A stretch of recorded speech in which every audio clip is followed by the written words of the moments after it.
खुलुमबाय स्टुडियो आं रबिन बसुमतारी बे समाव बोथोरखौ लानानै मोनसे गिदिर रादाब होनो आवगायदों रायजोआव बोथोरनि दुंहाव थासारिया बारानिफ्राय बारा जानायखौ जों सानफ्रोमबो सहायबोनांगासिनो दं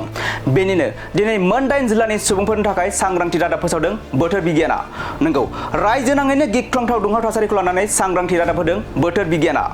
बिगियाना फोरमायनाय बायदिब्ला बिदुङा 40 डिग्री जायोब्ला रायजोनि मोन 8 जिल्लाफोराव गोबां गोहोम खोख्लैनो हागौ आरो बे दुंहाव थासारिखौ नोजोर होनानैनो मोन 8 जिल्लाफोरखौ सांग्रांथि रादाब फोसावनाय जिल्लाफोरानो जाबाय नगाव कार्बि आंलं हजाय बाक्सा डिमा हासाव तामुलपुर उदालगुरि आरो मरिगाव थारैनो मिरुनिफ्राय बे मोन 8 जिल्लाफोरनि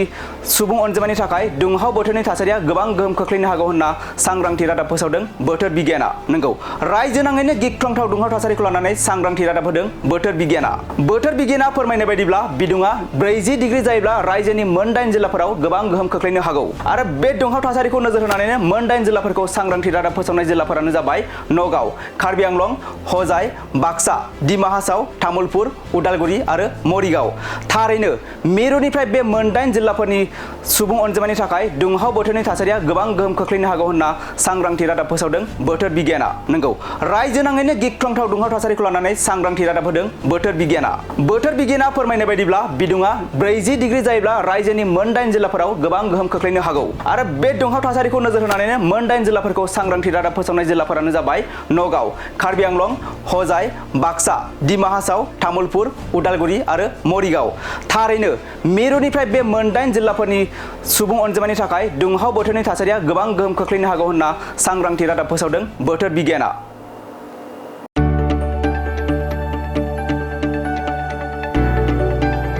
गोजोनथाव खौरां बर'नि आंगोथार गोथाव ओंख्रि जानो मोजां मोनग्रा रायजो राजाफोरनि थाखाय गोजोनथाव खौरां बर'नि आंगोथार ओंख्रि जानो मोजां मोनग्रा रायजो राजाफोरा बे गोदानै खुलिनाय लाइजौ हटेलाव हाबफैनो हागोन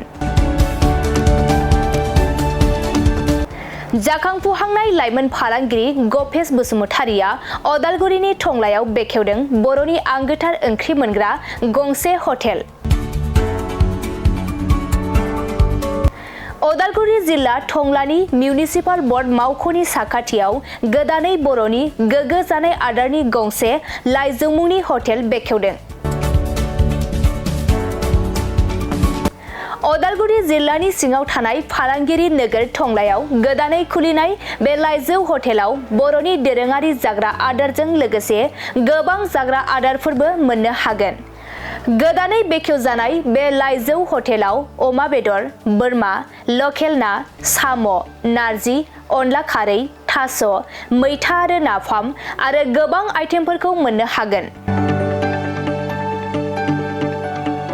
बेनिखायनो नोंथाङाबो अदालगुरि जिल्ला टंला लामाजों थांलाय फैलाय खालामोब्ला बे गोदानै खुलिजानाय लाइजौ हटेलाव हाबनानै बर'नि दोरोङारि गोथाव जाग्रा आदारफोरखौ जालांनो हागोन